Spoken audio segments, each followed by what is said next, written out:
skydiving club just jumped out of an airplane. It might seem like a wild adrenaline rush, but actually, there's a lot more to skydiving than just jumping out of a plane and pulling a ripcord. Skydivers can control their falls.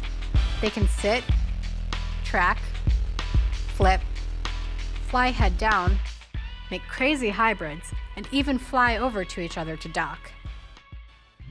When you're just falling a few feet, there's not much you can do on the way down.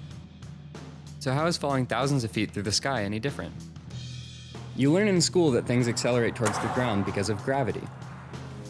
But when things like skydivers fall for thousands of feet, another force becomes important. Drag! Gravity pulls skydivers toward the Earth. But as we fall, tiny air molecules bump into us. Each tiny bump causes a little bit of force against our bodies. The hit from one air molecule may not seem like a lot, but when you add all those tiny forces up, you get a big force called drag, which pushes up, opposite to gravity.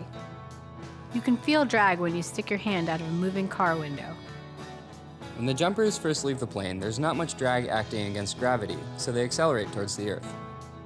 As skydivers fall and speed up, the drag force grows, and the skydivers feel the force of more and more air molecules. But with this comes control, and by positioning our bodies, we can stop flipping by pushing against the air. So, what if Banks and I want to jump together? Can we fall at the same speed? Swathi has a lot less surface area than me, so you'd think that she'd fall faster. But actually, she's so much lighter than me that she has a tendency to fall slower. But by reducing how much surface area is exposed to the air molecules, I can reduce drag and keep up with Banks. Drag can be used for more than just speeding up or slowing down. Moving your arms to the side and legs out generates extra airflow at your feet, which pushes your body in the direction it's facing. This is called tracking.